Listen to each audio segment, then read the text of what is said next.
going on, guys? I'm Ben Bateman. And I'm Andrew Guy. And we are the Action Guys. Yes! Why do you always say the yes?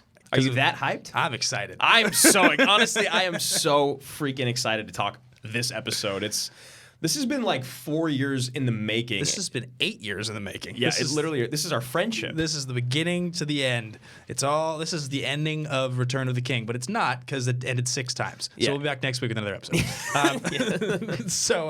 This is the Action Guys. We talk about sweet, sweet movies here on Collider. I'm Ben Baby, and that's Andrew Guy. As we mentioned today, we're going to be doing a very special episode that we are titling Fist Pump Film Club. Yeah, and you guys are probably used to catching us on the Movie Talk feed, but this week is our last day on that channel. We'll be moving over to the Collider Factory channel. There's a lot of other great shows on there. We're very excited to be moving over. So just remember to subscribe to both. Yeah. And if you've been used to catching us on the Movie Talk feed, we will not be there after this Monday. We will be moving forward to the Collider Factory channel. Collidery. Why do I keep doing that? Collidery Factory feedy. We're gonna this week you might if you subscribe to both feeds, you're probably gonna get us double downloaded. But we are gonna be moving forward, as you mentioned, only on that factory feed. We're gonna be the Monday show, so 6 p.m. Pacific Standard Time. The audio is gonna drop. The full video version of this show is not published anymore by Collider, but it is published by the Action Guys. Yeah, it's produced by Collider. Yeah, and it's brought to you by Collider, but we put it over on the Action Industries YouTube page, which we're doing live streams from now. There's actually a lot of really exciting news I'll save till the middle of the show to kind of promote, shout out. But just so you guys know, if you want to continue to check out the show, go over to the Collider Factory feed, download the show on Mondays, and thanks for listening. Thanks for subscribing today. Yeah, and they'll be available at 6 p.m. Pacific Standard Time, in case you were wondering what time on Mondays. I said it. You weren't listening to me. Oh, no, I wasn't. Yeah, nice.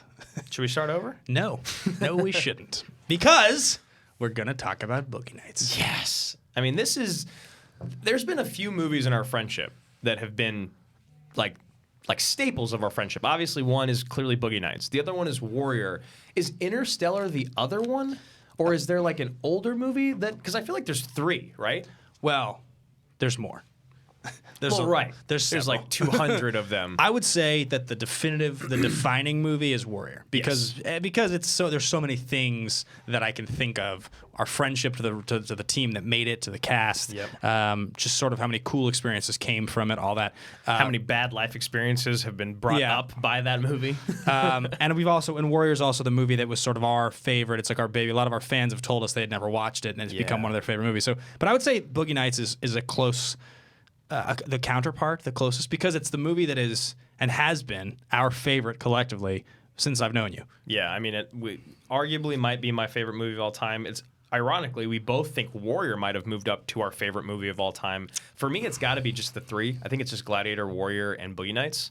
Yeah, for me, it's Point Break, Warrior, and Boogie Nights. And then Magnolia is the kind of companion movie. Right. We did a top 5 favorite movies episode at one point on this show, I know, where we both talked about our 5 favorites. We did a little bit of a discussion on Boogie Nights because we both love it. But a proper show, like we're about to do today, something else entirely. Because deep dive. Andrew and I do this show called Action Movie Anatomy.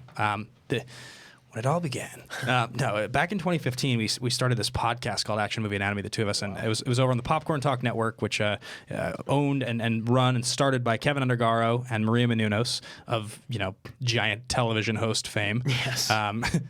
Such a brilliant broadcaster, first person to interview Barack Obama, such an awesome. But anyway, so she's taught us a lot about broadcasting, and they launched that show with us, and so we've done almost 200 shows worth now. Yeah, what is it? Next month is 200. Yeah. The week of July 1st will be the 200th episode. So we'll be doing a whole special episode here, special episode there, special stream for 200 minutes. Yeah, it's gonna be amazing. We're gonna tie it all together and.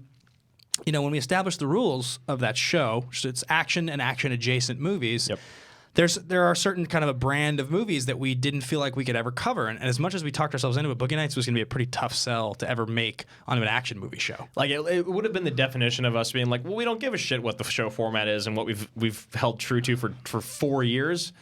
Even though we love the movie so much, we're like, we just can't do it. So this show, The Action Guys, talking about their favorite movie, Boogie Nights, it seemed like the very perfect place to have it. Yeah, we at one point, Andrew and I, we've tried to launch a bunch of different projects over the years, and one of them we tried to come up with was called Fist Pump Film Club. Yeah. It was going to be all these sweet rules that were like what makes movies awesome, and who knows, maybe a show like that will exist someday, but we are going to affectionately title this Fist Pump Film Club Boogie Nights because it's the easiest way to classify. This is not an episode of Action Movie Anatomy. We are going to follow a similar format so you guys kind of know what that show's like. If you've never listened to it, if you enjoy this episode a lot, this is going to be the way that show works. There's 200 of those you can go check out. So if you go check out the Edge of Tomorrow episode, you'll see a very chubby and very, very sweaty Andrew Guy. Oh, I just didn't know if you were going to... Oh, no, I'll throw... It's been long enough. It's been long enough. I've grown past it. Although the other day when I did show someone the picture, I got hot.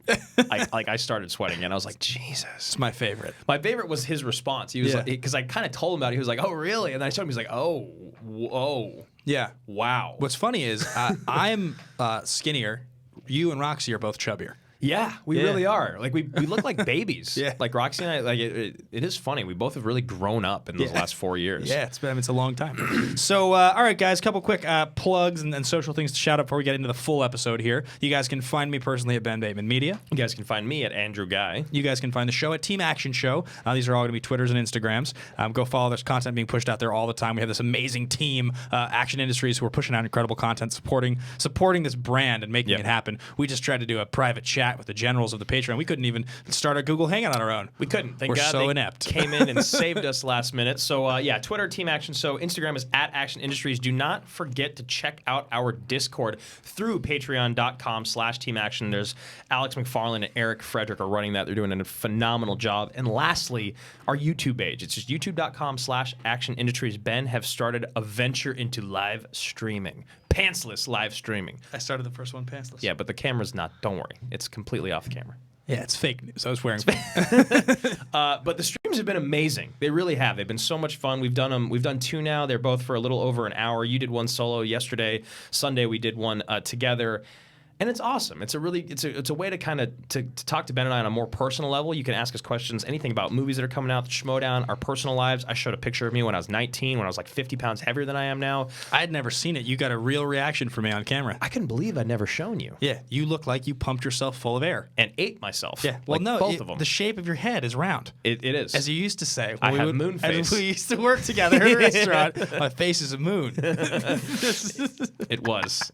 That picture is one of my favorite things. You coming back from Hawaii. Oh, God. Orange. And orange I shaved and inflated. my head too short. Oh, that was the worst day of my life. And then my favorite thing, so I went to Hawaii a couple years ago, and I gained like 15 pounds, and I was there for 14 days. I gained a lot of weight. All I did was eat and drink You were when I about was to go there. through a break if you're very unhappy, just drinking and eating. And I used to also shave my head back then. So what happened was me and my ex-girlfriend got home, and I used to sit on the kitchen floor in front of this tall and just cry. No, and sit there in front of this mirror, and I'd shave my head. And I got halfway through, and I was like, something looks different. And I was like, yo, babe, is this? And she was like, oh, my God. And I was like, what? She goes, oh, my God, your hair. And I was like, no, it's true. And so anyway, I'd not put on the guard because I hadn't shaved it in so long. So I cut it like a whole inch shorter or something. And then I go to work, and I'm like, on my way to work, I'm like, okay, maybe no one will notice. Maybe no one will notice. It'll be fine. No one will say anything. Like, maybe they'll notice my tan, or maybe. But first thing that happens, Ben goes, oh, my God, you look like an Oompa Loompa who shaved their head. What happened to your head? You're orange. And I was like, God damn it, I'll kill you. Immediately started sweating. Oh, I was so mad. I was so mad, but it was just true. So, is that the same day you got into a fight and stormed out with Derek? Probably it's similar. Oh, got to be right around then. Yeah. Good times. Derek's a good friend of mine now. It's so funny. I like Derek a lot. I love Derek. So that's what you can catch on the live streams. Yeah. Anyway, guys, I know if you tuned in to hear about Boogie Nights, you've probably stopped listening by now, but this is what we do on the show. So, yes, guys, we are going to talk about Boogie Nights. Now, the way this show works is usually we introduce it. There's these rules we follow. We're not going to do that today because it's not an actual episode of AMA, but we are going to get into the very first part of the show. And then his thesis statement. So thesis statement is your biggest, boldest thought about a movie, right? If a movie comes up at a party and you start talking about it with someone, especially if it's a movie you love, you kind of say, this is the first this. This is the only movie where this happens. You know, this is the greatest use of this ever. Like, it should really be a statement you think of that's almost like rooted in hyperbole. Right. This is the biggest point you have about the film. Like, if you only had one thing you could ever communicate about this movie, and you really wanted to make a point, you really want to be poignant, this would be the only thing you said. You'd drop the mic and you'd walk out of the Boogie Nights party, which that party would be sweet. Sick. A lot of cocaine. A lot of cocaine. It's it's actually an interesting exercise because if you think about like I review movies on Twitter in 280 characters, what do you say about a movie? You know, right? What do you say about a movie if you have a very limited number of words? And so, do you want to jump in first? Well, I was just going to say some of the examples we have written down, and these are examples that we've written from the very first episodes of the show. So, speed is. No, I don't even actually think these actually would work anymore, honestly. So, like, one of mine is that Maximus Decimus Meridius is the greatest hero of all time in film, period. Or you could say something like Predator is a slasher film masquerading as an action movie. Right. It is actually terrifying. Yeah, you can, and you can say all these things. I mean, people who come on the show sometimes they'll throw more words in, but it's like this is the best Jake Gyllenhaal performance, something like that. You know, you can, and so I'll jump in first. Okay, with mine. sure. Boogie Nights is the most positive thing to come out of the adult film industry ever. Wow.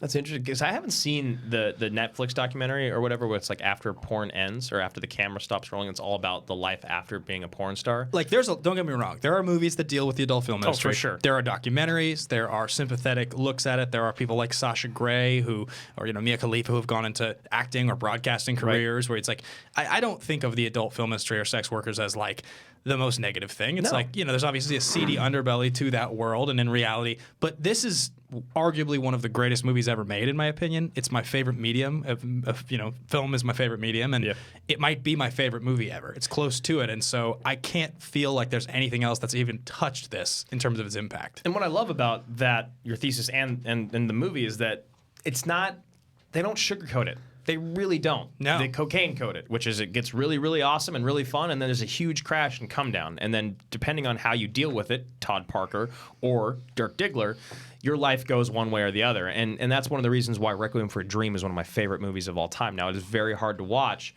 but I've always said, look, if you want kids to not do drugs, show them Requiem for a Dream in school. Because it'll show all the cool things, all the things that they don't tell you in DARE, in drug class, the things that they don't educate you on. You're going to make a lot of money. You're going to have so much fun. You're going to have a hot girlfriend that loves everything about you, or boyfriend, whatever. Yeah. And then it's going to hit you. Then it's going to all catch up with you. And that's what I think is so beautiful about it. So I do love that. And I think my thesis is going to be more direct about the casting of the film, in which this is the greatest ensemble cast ever represented in film. That's such a ballsy statement considering the number of movies we love, but I can't really argue against it too hard. Yeah, I mean, think of Infinity War. Think of all the Marvel movies that have come out. The Ocean's movie, what have you. This cast, though, the amount of range and acting chops that come in here. I mean, if you want to talk about great actors, you can ignore the Juliannes and the PSHs and talk to me more about Heather Graham. How many times have you looked at her and been like, God damn, she should win an Oscar? Or how many times do you ever look at why am I forgetting Todd's first name right now and realize? Tom Jane. Yeah, Tom Jane. When you ever look at him, you're like, that's an Oscar-worthy performance. Melora Walters. Like, who's Melora Walters? Well, she stands out in this movie. Right. And then John C. Reilly, this is one of those things. I mean, PT has had a great use of John C. Reilly and Magnolia in this film, showing the dude's hilarious. And he has great, hilarious moments in this. Yeah. But he's also got such great dramatic chops.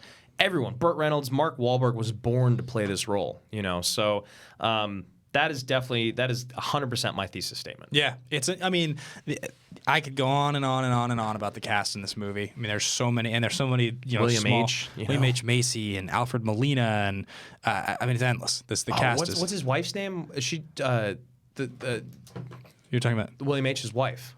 Oh, yeah. I can't think what her name is right off the bat. She's kind of blowing up over the last couple of years too. Yeah, I'll look her up while we move forward. But that is how the show usually starts, guys. We share a thesis statement. So if you have a different thesis statement, one that's similar or different to ours, share it in the comments below. Make sure you subscribe if you're watching this on the Action Industries YouTube channel. Moving on to the next part of the movie. This is going to be the hardest one for us to stay. Nina Hartley. Nina Hartley. Yeah. This is going to be the hardest one for us to stay focused on. Yeah. This fist pump moment. This is the moment something happens in a movie. You look around. Maybe you're drinking. I don't know. Maybe you're not. Maybe you're just having a great time. You're by yourself. You're in a theater. You just look around. Is anybody else seeing this right now? Because something happens. You're just like, yes. Oh my God. I get to watch the rest of this movie right now. I'm so hyped. And this... It can really be anything. You know, it can be an explosion, a headshot, a certain line, a look, a touching look between father and son, the music. It could be a depressing moment. Gary Busey's teeth. It could be anything. Gary Busey's white suit. Gary Busey's teeth in another movie. Jake Busey's teeth. When we just had an incredible guest on our show of Action Movie Anatomy talking about his movie Avengement, and he was saying how he was Gary Busey's son's stunt double, so Jake Busey's stunt double on Starship Troopers. I wanted to ask him about the knife in the hand so bad, but I just figured it wasn't the moment. Wasn't the time. Yeah, because he didn't take a knife in the hand. It would have just been a dumb question. Yeah, right.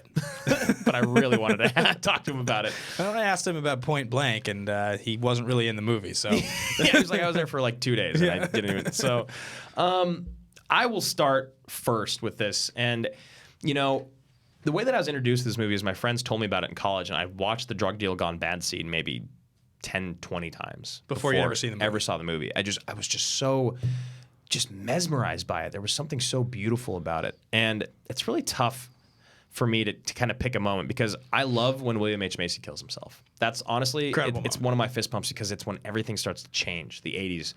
But this is so weird. For me, it's during the drug deal gone bad scene when shit's about to hit the fan and Wahlberg's sitting there and he's just staring off. And you can just see the thoughts going through his mind of just like, what am I doing?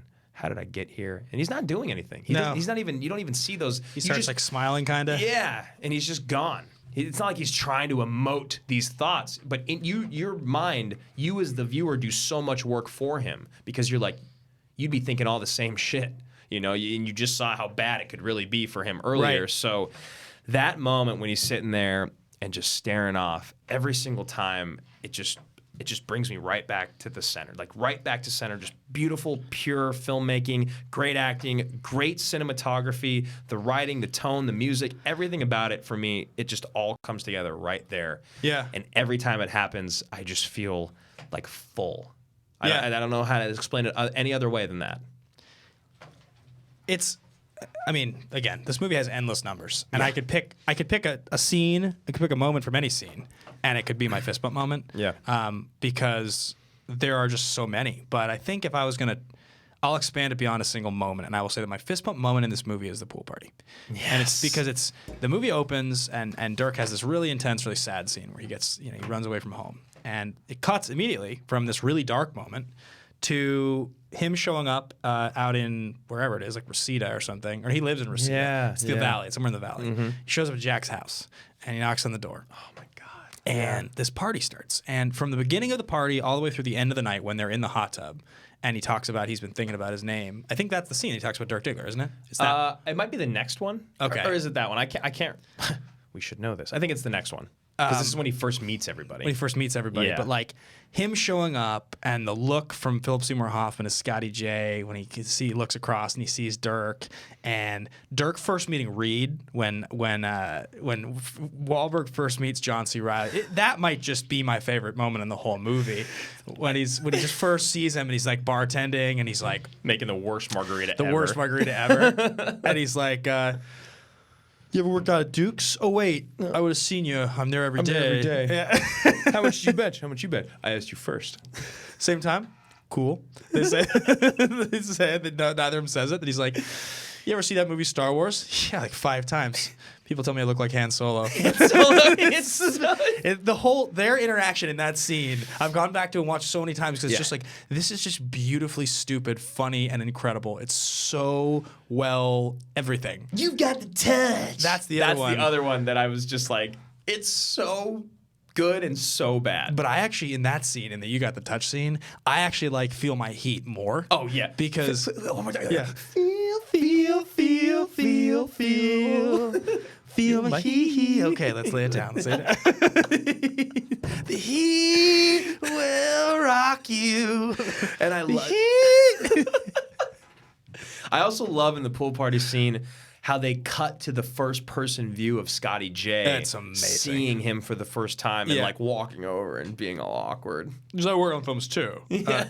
It's that scene, the whole sequence is just my favorite thing. I just every time I've watched the movie, really, I think I can't remember who it was, but there's a very, very, very famous movie critic who described in his review of Boogie Nights that the first hour of Boogie Nights is some of the most flawless filmmaking ever made. Like the first hour, I think it's probably through the time that he wins the award. Right. I would have to think. I don't remember when the first hour sort of ends. The first speech is you keep rocking, I'll keep rocking. Yeah. What I also love early on is the whole first filming of Dirk. You know, from Scotty J getting him in the locker and walking side by side in this tiny ass like.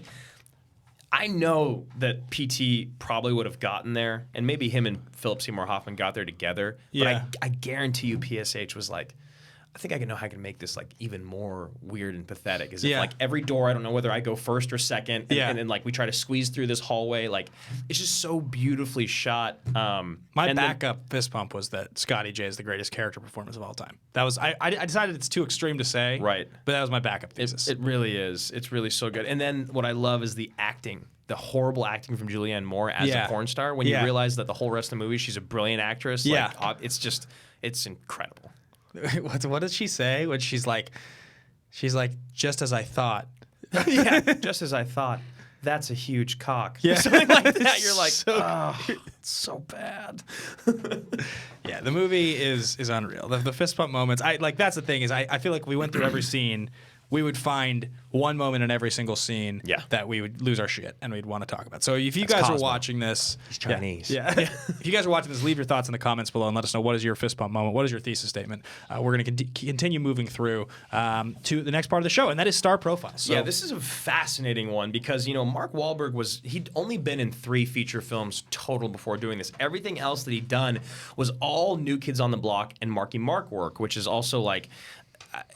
Ironically, I didn't even know that Mark Wahlberg and Marky Mark were the same person for a long time. Like it just wasn't a thing for me. And then finally it clicked, and I was like, oh wow, yeah, I'm definitely a youngin'. So he was in Traveler in '97, and then he was in Fear in 1996, and The Basketball Diaries in '95. So Fear and The Basketball Diaries are relatively popular films in kind of. Leo's in Basketball Diaries, so that's a big that was up and coming. But this was the next movie, and I think this is really the film where people were like, "Oh wow, Mark Wahlberg can actually do this." And I also think it was perfect casting.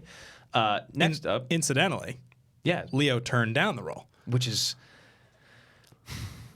he could have done it. Of course, he's Leo, right? He was young. He was really young. I mean, I think he could have done it because like Dirk's supposed to be pretty young. Yeah, and I think Leo would have done great. And maybe his career wouldn't have suffered at all for it, but he didn't really. Like a movie about porn feels like it wasn't on his brand, which is why he didn't do it. That's fair. And I sort of wonder if he had done this weird movie about porn that's so like funny and dirty, and if it would he have gotten Titanic? Would he, would his career have gone the same way? And I don't know. He protected his brand in a different way. Even now, if Leo does a movie, like he's willing to take on any kind of a part, but it's like he had to grow into that ability where the audience trusted him or something. Well, most all of his characters are pretty wholesome, right? Like and if they're not, it's like it's kind of been the world against them. Like in Shutter Island, he lost his mind because he lost his family. Yeah, Wolf. And then he's definitely not wholesome there. Oh yeah, that's a good point. Belfort. Yeah, I guess if he did Wolf now, how do you explain this movie to people that have never seen it? Boogie Nights? Yeah.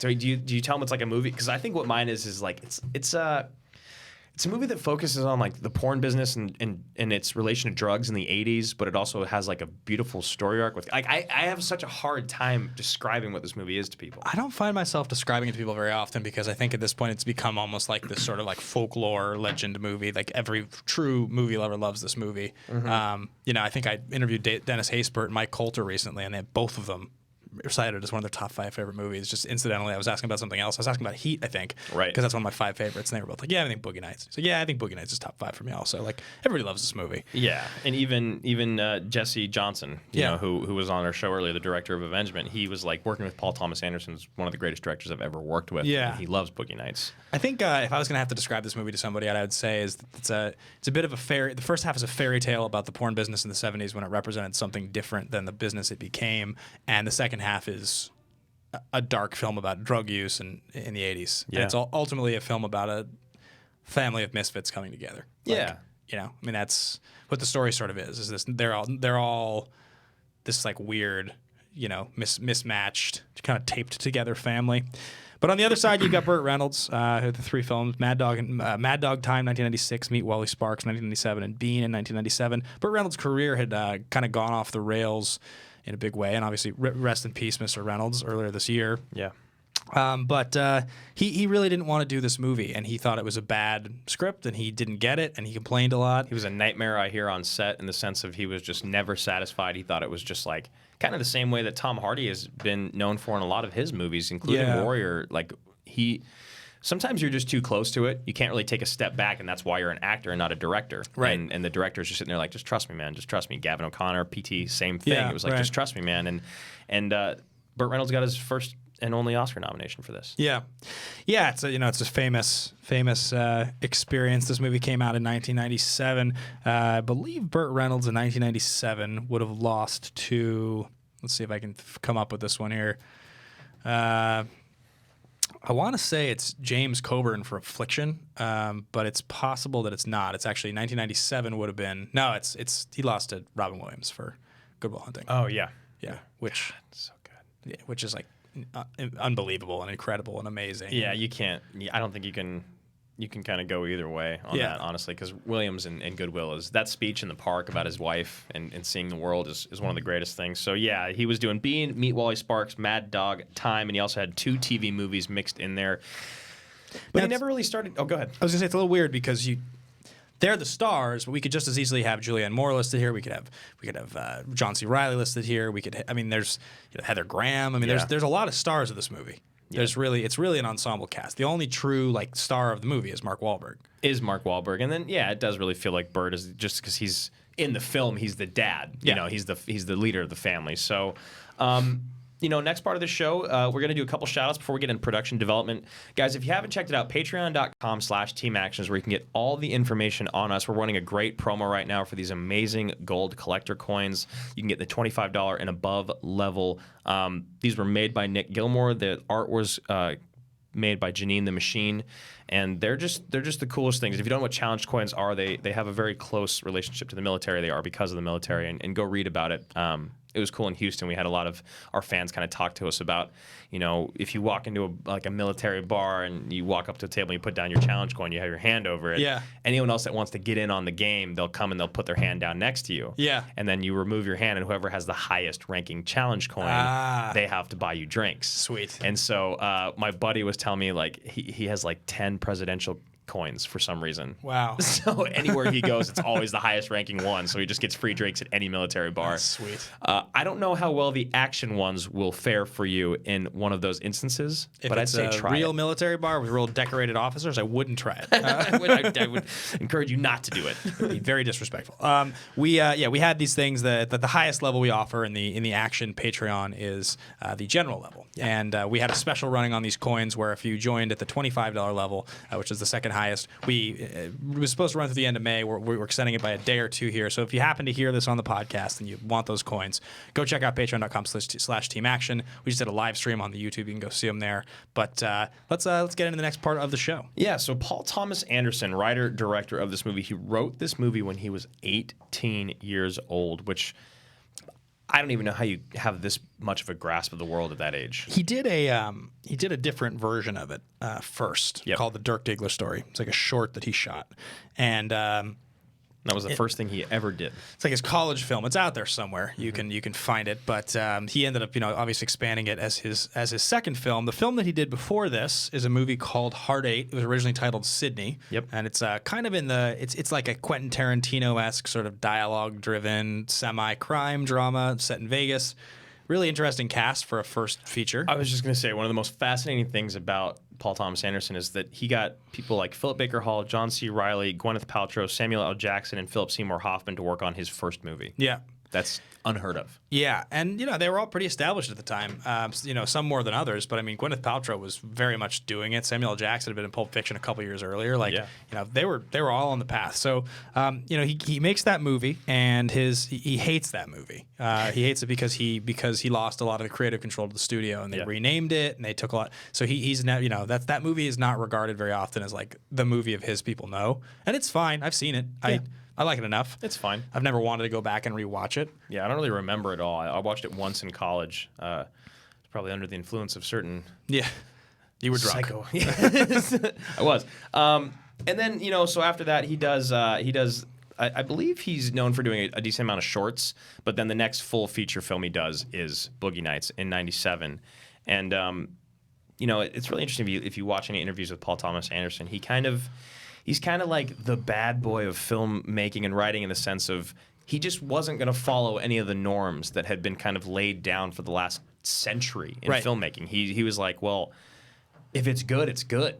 Yep. Why the hell does it matter if it's written the way that everyone else is expecting to write things? And it is interesting because it's also been one of his faults, I believe. I think that like this movie and There Will Be Blood are his most like linear storytelling. But then like, you love Magnolia, and a lot of people don't like the third act of that, and so it drops really far down in the rankings. Yeah, I mean, so he makes this movie, and it's this kind of like love letter to the Valley in the '70s, him growing up, and it's this great movie. And he gets all these actors who are either really really famous or up and coming, or he kind of revolves Burt Reynolds. Like Julianne Moore wasn't regarded as that big of a dramatic actress yet.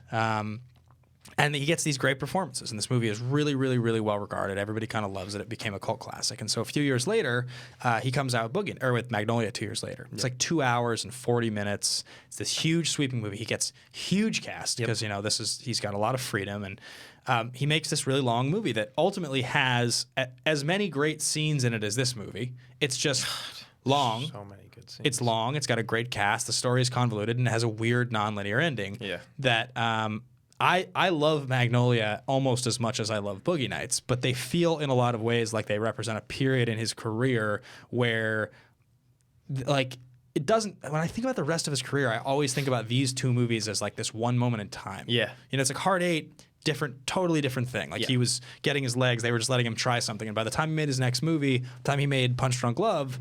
Again, that doesn't feel anything like Boogie Nights and Magnolia. No, and that's shout out to Cody Hall. That's actually his favorite Paul Thomas Anderson film, and it's great. Adam Sandler's good.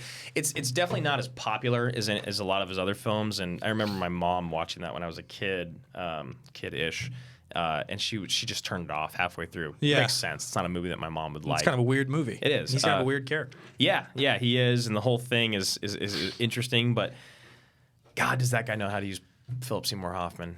I mean, that honestly, if was he the villain? He flies across town. He's getting his hair cut or something like that. Yep. Is that what it is? He's the guy that's like running the scams. Yeah.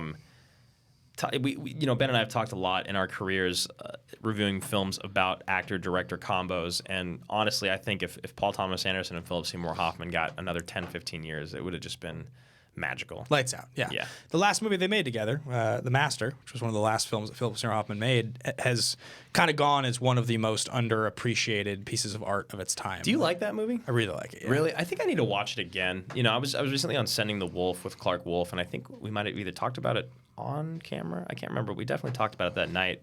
And we were both kind of just like so over that movie. Yeah. It just felt like kind of masturbatory for Paul Thomas Anderson, just like doing his thing. But I think I need to watch it again because I love everyone involved so much. It's such a weird movie, and the characters are all really peculiar. The acting is so brilliant, and there's just a lot going on. Like it's like a really complex story. Like like the characters are really, really beautiful. Right. I think I sort of felt disconnected from it when I first watched it. And the more I've thought about it since watching it, the more I found that I like it. I'd like to go watch it again, but who the fuck has time to watch movies twice? Yeah, you're right. We only got to watch what we haven't seen to go and lose in Houston in the second round. So next up, we're going to get to critical reception box office, and this is an interesting one because the box office makes a lot of sense. second movie, director you haven't really heard of, but the critical doesn't for me. So this was produced by New Line. It cost $15 million to make. It was released in October 10th of 1997. It grossed $26 million domestic and an additional $16 million worldwide or foreign for a grand total of $43 million. So it almost triples its budget, which is that's a big W no matter who you are. And I'm pretty sure it's probably just because of the names, the fact that Marky Mark and Burt Reynolds were in a movie, you know. It opened number 4 when it opened wide, behind I Know What You Did Last Summer, Red Corner, and The Devil's Advocate. Do you hear that Keanu wants to do another Devil's Advocate, or is it Constantine? I think it's Devil's Advocate. He wants to do another one. Wait, Devil's Advocate. Oh, yeah, Devil's Advocate, not The Devil's Own. No, Devil's wants to Advocate with do him another and Pacino. Weird. Doesn't make any sense. Why? And Charlize. I don't know. Movie's not good. It's not. Super weird. Although Yeah. if you're a kid, It's awesome and scary. Yeah. it's sexy. Yeah, and the critical is what I think is interesting. It's got a 93% collective on Rotten Tomatoes, which I'm assuming is because it's just older. They only have the one rating. But it's got a 7.9 on IMDb, which feels shockingly low. I'm pretty sure that There Will Be Blood's probably in the top 250. Yeah, that's a better movie than There Will Be Blood. I mean, There Will Be Blood's a beautiful movie in a different way, and it's doing something totally different. But this movie's just so unique. I mean, big historical epics come and go, but like, There Will Be Blood is more than a historical epic. It's got way more going on than that. But like this movie and it being about the porn industry and the characters. 157. This movie's just so brilliant. I don't know. I'd have to go back and rewatch There Will Be Blood again. It's been a few years for me on that one. But continuing to move through the show, before we get into the last couple games here, I'm gonna just impromptu. We didn't plan for this, so I'm gonna put Andrew on the spot. Oh my God. We're gonna play a top 5 game right now, and it's gonna be each of us ranking our top 5 Boogie Nights characters. Okay. So throw me this pen here so I can do mine. Let's see. Top 5 Boogie Nights characters. See, very often on Action Movie Anatomy, we do all these games.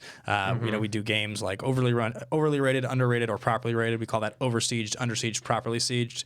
We'll do things like recasting the movie. We'll do, buying or selling, career-defining role. And, because we were doing a shorter show today, we decided that we were going to, do less games. But I figure... oh, my God. I don't even know how to do this. Yeah, I know. Well, you're going to have to. I don't think I can. It's so hard. I mean, okay. So you want to do a collective 5? Or do you want to... No, you don't. No, I don't want to be on your team right now. You son of a bitch. I hate you. You know whose name we haven't said a single time this whole episode is Luis Guzman. Oh, Luis Guzman is wonderful. Yeah, all right. So I love when he finally shows up in a movie. He's like so excited to be there. It's so good. Oh my God, dude! I don't even know how to do this. This is too tough. How often do you reference the names Brock Landers and Chess Rockwell? More than any of my friends would like me to. So I work, as well as in the entertainment industry, I work in the toy business. Some of you guys know this. That I'm the vice president of sales of a toy company. I regularly make references to children about those two characters. and I have one of the companies that I work with. I go to meet with buyers, right? I pitch toys to these buyers for their companies to bring in our product. And one of my buyers has this name, and I'm not going to say his name or the company, but it's a good decision. It's a name that is very much sounds like it could be in the industry, in the porn industry. It has that feel to it. Oh, now So whenever I joke around about the name with with the people I work with, it'll come up that's. That's like, oh, have you checked in with such and such? And we call him Dirk Diggler when we talk about it. That's great. And so finally, my buddy who I work with was like, we have to stop calling him that because you're going to be in a meeting with him soon, and you're going to call him Dirk Diggler. You're going to call him Dirk, or I'm going to call him Dirk. We got to stop doing this, man. I think I just wrote down characters, like trying to recall all of them, and I think I actually just wrote them down in my top 5. Really? I think so. I'm going to continue for one more minute here. So if you want, you can start with yours. Oh my God, it's almost impossible. It's almost impossible. Okay, so I think for number 5, it's a straight tie, and I know that's a cop out, but I just can't do it. It's a straight tie between Reed Rothschild and Julianne Moore in 5th. I can't believe that would be 5 for you. I know. I had a feeling that you were going to say that, and I can't really either. But I look at everyone above it and their moments, and So for me, Reed Rothschild tied with Julianne Moore. My favorite scene from each of them is the Coke scene in the bedroom with Julianne Moore and Heather Graham, and then I love the pool party scene when they first meet each other with Reed Rothschild. The best. Do you have a 5, or do you want me to just go through mine? You go down yours. Okay. I think I got mine written down here. Number 4 for me is going to be Dirk Diggler. You got him in your top 5. He didn't make my top 5. I thought he might not. Interesting. I really thought he might not, but there's the stare-off scene, like I mentioned. I love when he's just coked out and being an asshole on set to Jack. It's just so good, and he's so believable. I mean, it's literally the best role I think Mark Wahlberg has ever played and will ever play. So that's my 4. I'll do my 5-4 for you now, because I got mine right. Okay. So you said your 5 was Julianne tied with Reed. My 4 is Dirk. So you get the extra one in there. You cheated. You threw in a 6th. That's what I said. Yeah. And since you were still writing, you said okay. Yeah. Yep. I heard it. Just wanted to make sure I acknowledged that you were cheating a second time. That's fine. My number 5 is going to be Alfred Molina. Oh. Yeah. You couldn't use him, could you? Maybe I still can. Oh, yeah. You haven't gotten to my top 3 yet. Molina, God, so who is throwing firecrackers and is just the best. I mean, my favorite scene in the whole movie. Kiddies! It's hard for my favorite scene in the entire movie not to be when 99 Left of Balloons plays and Tom Jane has his moment. The door gets kicked open. And Molina is just rock solid in there. My number 4 is going to be Burt Reynolds. My number 4 is Jack. It's a real movie, Jack. It's a real movie, Jack. Yeah, Burt Reynolds is so good, and when he finally kicks Dirk out, it's scary. He's an old man, powerful. Yeah, I guess if you went to the 6th, my honorable mention is William H. Macy at 6. Yeah, I do love Little Bill. Little Bill. Yeah, I'll go, but that's my down honorable there mention. got her ass in her cock. Yeah, They just left it in because it was so good. Number 3 for me is Roller Girl. Oh, you put Heather Graham on there. I did. She's so good. Yeah, she's so believable. The scene in the limousine and afterwards is so gnarly, and she doesn't ever get chances to do this a lot in her career. She doesn't. And she just swings for the fences, and she hits a grand slam. So I'm going to go number 3 with her. Yeah, I'm going to go, my number 3 is going to be Reed Rothschild, John C. Reilly. I figured. He's arguably my favorite in a lot of ways. I'm such a fan of him in this movie. I'm surprised he's not your first. Yeah, I love Reed so much, and I think about so John C. is one of the actors at a level that at this point you would think I would have interviewed by now. Yeah. He seems like he's on the kind of like where he would have shown up as the 4th lead in some action movie as like a scientist. Well, you've interviewed Farrell, and they work together all the time, and it does feel like Farrell's more famous. He feels like one of the people that I would have been around, because a lot of the other people here, one way or another, I've met Molina, I've met William H. Macy, one way or another, but John C. I've thought about, like, that's a guy who I would love to talk to him about his career, because he had such an awesome career. He's been so interesting. He's funny. He's extremely talented. He's a good dramatic actor. He works on Tim and Eric Awesome Show. He was a huge part of for a long time when those guys were kind of nobodies. He plays dumb funny in a way that almost no one else has ever been able to. Like he's heartbreakingly great in Magnolia. Yes. And his moments that I was talking about, I lost my gun today. I just love him. I just love the character so much. He's simple, but it's in the same way they always talk about. Like, I mean, if you want to tie this to a movie that in Tropic Thunder, it's like, retarded don't know he's retarded, play retarded. That whole thing.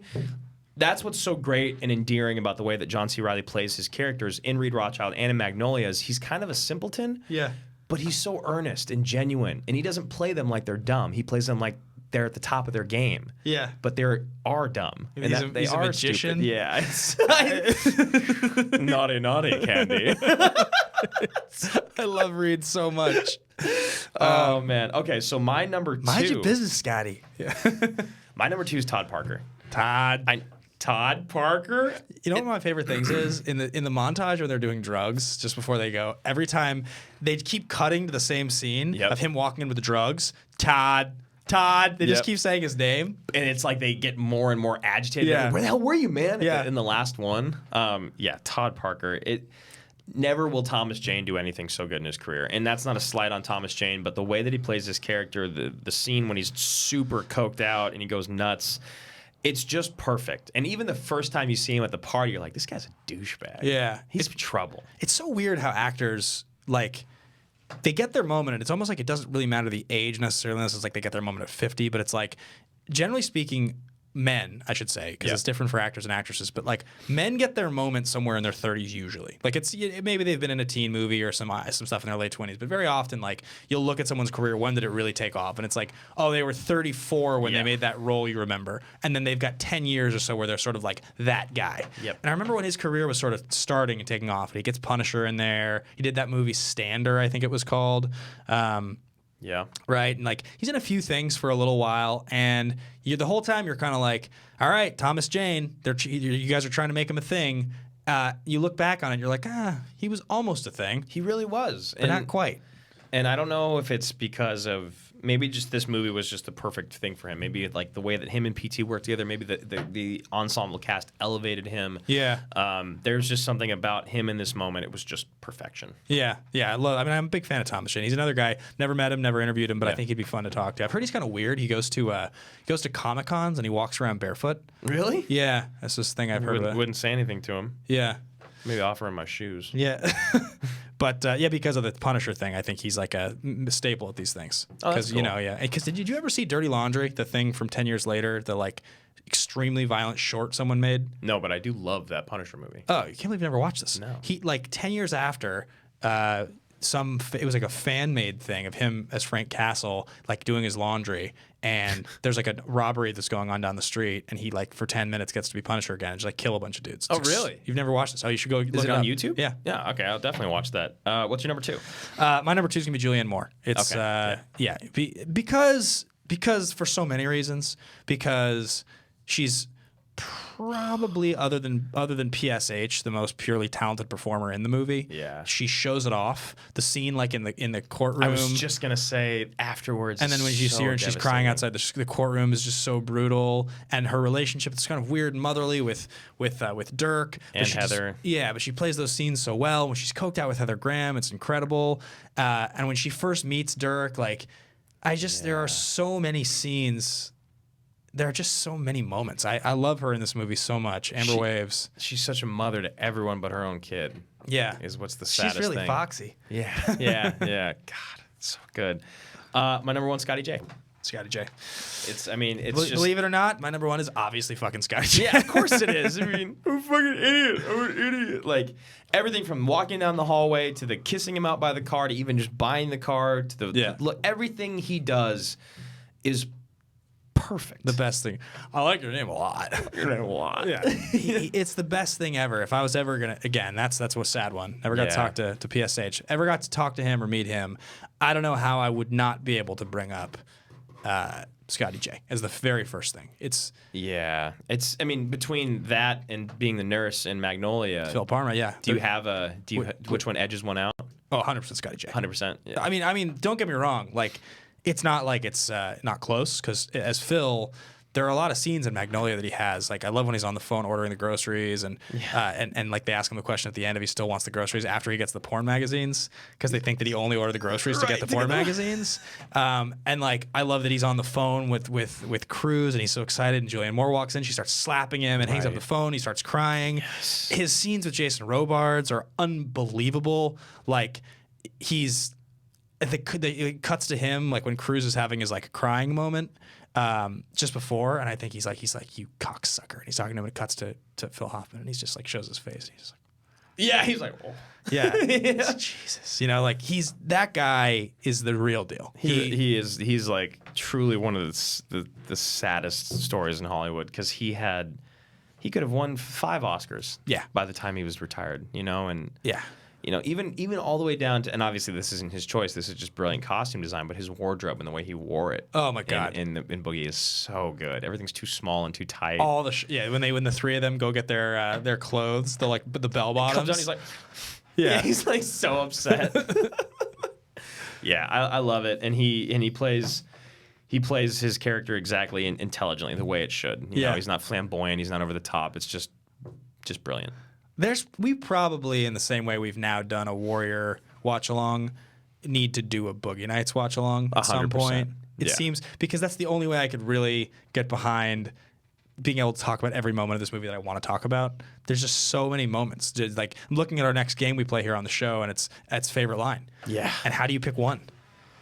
Yeah, I mean, I really don't know. I think there's one line that always stands out to me, and they're both during the drug deal gone bad scene. But it's when Todd starts to turn, and Dirk goes, "What the hell are you doing, Todd?" Yeah, I'm like, why does he say "the" like that? What the hell are you doing? It bothers me. Yeah, it like really does. But I've learned to really love it. My other thing though is He's like, oh, it's in the floor. What's in the goddamn floor safe? What's the goddamn fucking floor safe? I want it right now. And he's like, I'm not doing anything. Yeah. It's like, I just want to. And it's like, do not. yeah, reach for your gun. Like the whole thing. And I love, you can see his brain kind of like trailing into madness right before he decides to snap and do it. That is my favorite line, hands down, is Todd Parker saying when he wants what's in the floor safe. Yeah, I think if I was thinking about my favorite line, it's probably when what's his name, Barry whatever, looks over. It's a real movie, Jack. It's a real movie, Jack. We've said it so many times now that like it's just funny. It's like that's become like our line we say. But I think it's a real movie, Jack is probably my favorite line in the whole movie. I also really love when Dirk is dancing, just before the dancing scene, and he's in the store and he's looking at the shoes and he's like, I'm fucking buying these. Yeah. He says it with such like enthusiasm. You're like, I know where this is going. This is the rise and there's gonna be a fall. Yeah, exactly. There's no way there could not be a fall. Because you feel so good right now. Yeah. I was born ready, Nick. Like, I mean, there's so much about this movie that gets me every time I watch it. I mean, the fact that song is originally written by Stan Bush for the Transformers, the animated movie soundtrack from 1986. That's when that song is written. And that he was like, this is going to be funny. We're going to have him singing the song. Yep. Like, he's the guy that composed it. Somehow that's going to be the story. Like, that's just amazing that he came up with that. You know what else I love? And it's a really dark moment, but it's when the Colonel and Jack Horner are talking through the glass. Oh, yeah. And he's like, you trust me. Don't you, Jack? And he just like slowly hangs up the phone. He's like talking. He's like, Jack, just tell me you're my friend, Jack. You're my friend. He's like yelling. You can't hear anything. It's hard to say heartbreaking. Yeah. Because he's a pedophile. Right. He's a horrible person. Yeah. But the way that it's portrayed in the movie is just like, it's gut wrenching. Yeah. And then you see the ending when he's just in prison. Yeah. And how that's going for him. Yeah. Oh man.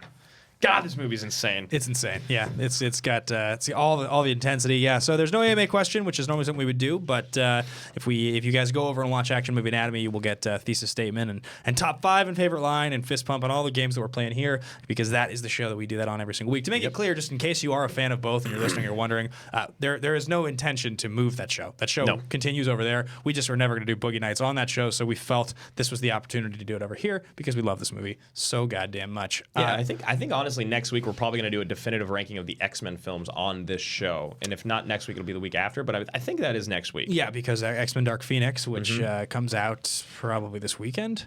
Comes out this weekend, I think. I believe so. I'm going to see it tonight, and we'll be doing a review. And if it's really good, then we're going to cover it. And if it's not, we probably will cover a different X-Men movie. But we'll be on this show. I think the definitive ranking seems like. You know what that means? That means I'm going to have to watch the rest of Raw. Is that was that Oscar Isaac? Is Oscar Isaac in studio right now? I don't know why him as Apocalypse is so funny to me. It just looks so stupid. It looks like an Oompa Loompa, or no, it looks like the Blueberry Kid from Willy Wonka, and like Thanos had a baby. I just wonder if he's like. I just wonder if Oscar Isaac at the premiere was sitting there watching the movie like, why did I? What was I thinking? That Star Wars money's coming. Yeah, what was I thinking? Like it's just like, and even from like the set design, it's just like, or I'm sorry, the costume design. It's like, guys, he looks menacing and mechanical in the comic books. He has like cables coming off the back of his head. Why does he look like weird and like some? I know that it's supposed to be the whole 4 horsemen of the apocalypse, so he should look sort of like. It's so weird. You know, this like Egyptian kind of thing. That's what you're going for, and I understand that, but make him look less human. Was that Olivia Munn's moment to become an actress, and then it just came and passed? Well, I know she's been in other stuff. As far as being like a legitimate, let's say A-list, big dramatic actress in movies, maybe. But I mean, she did multiple seasons of Newsroom, which won Emmys, and she was great. She was good on that. Yeah. She was just in the new Predator, which is awful. She's got a show she's on now. I mean, that movie was really high profile to like be in an X-Men movie, but I mean, she's definitely a talented enough actress. Like, if she's shown it in enough moments. I just don't know if, I don't know what it is. If she's, or typecast or something. But she doesn't show up in like a ton of stuff. Like that was just like a. Is her name Psylocke? Is that what it was? Yeah, exactly right. Yes, she got a psionic blade. How cool. There's I have to go watch that movie, I guess, if we're gonna do a definitive ranking. I think I do too. I watched it once. I don't really remember it. You know, a movie I started watching that I had never seen when we did the definitive DCEU rankings was Aquaman. Oh, yeah. Yeah. Watched 30 minutes on the airplane. It's not very good. It's not at all. He's a bro, though. You Yeah. want to hang out with him, right? No. I get the love for it, and granted, I think there's a lot of other weird stuff that like I probably would start to understand later if I watched it. Like I didn't get to the octopus bongos part and some of the scenes I've seen on YouTube, but Right. it's just more than anything. I was just like, there's an interaction between like his dad and Nicole Kidman, and she's like, "Where I'm from, tears wash away," and you're like, okay, so you can nod your head. You don't have to say anything. He goes, "Not here. Here you feel them." And I was like, Because we're underwater down there. He's like, because there's not water here. You're like, you two need to stop talking. I just like when he said that, I was like, really, guys? Am I that dumb as an audience member? He needs to agree with you by saying what's happening. That was like at the end of John Wick 3 Yeah, when he right. was like, I'll catch up with you, John. No, you won't. No, oh you my won't. God. I forgot to tell you. There's this movie on Netflix called Always Be My Maybe. Yeah. Yeah, it's got Randall Park. Keanu. And yeah, how did you know he's in it? Did you just look it up? No, there was a premiere that I got invited to. I didn't go to. It was 2 weeks ago. No idea he's in it. So the whole movie is about.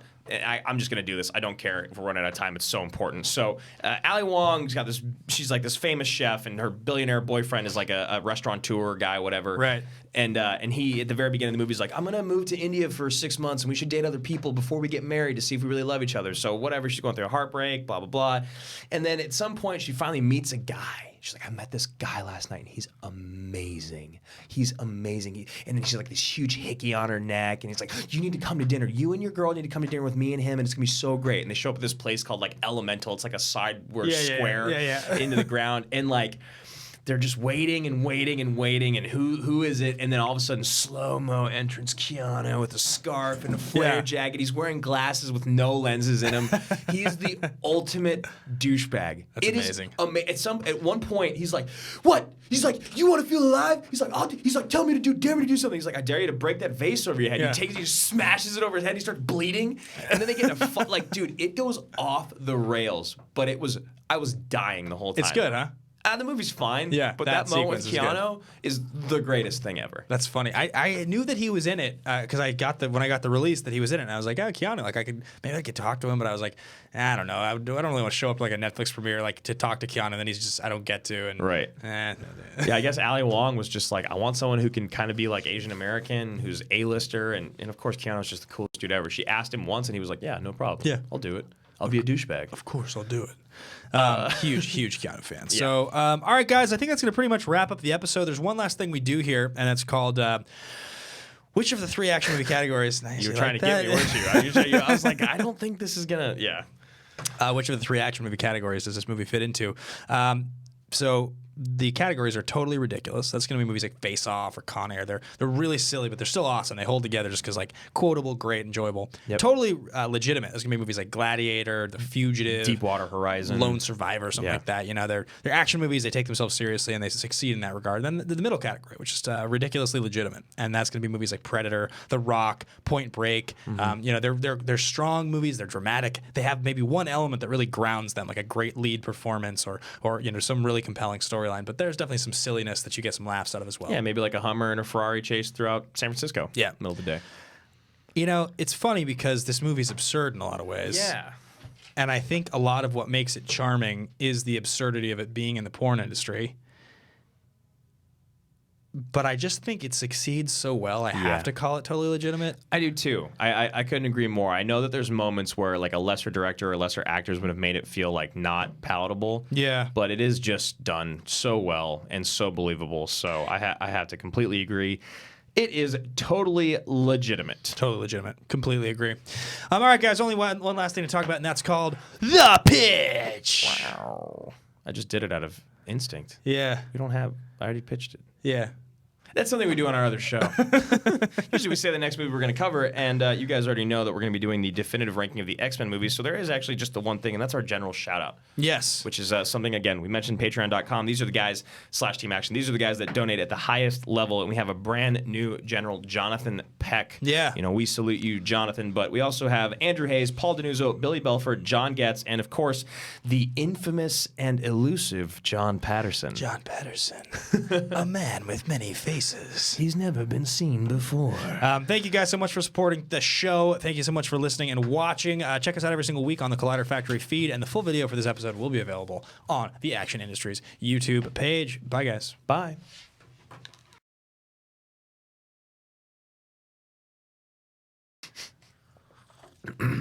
He makes fun of us as soon as he's done. Yeah, As soon as he's great. done. In 5, 4, 3,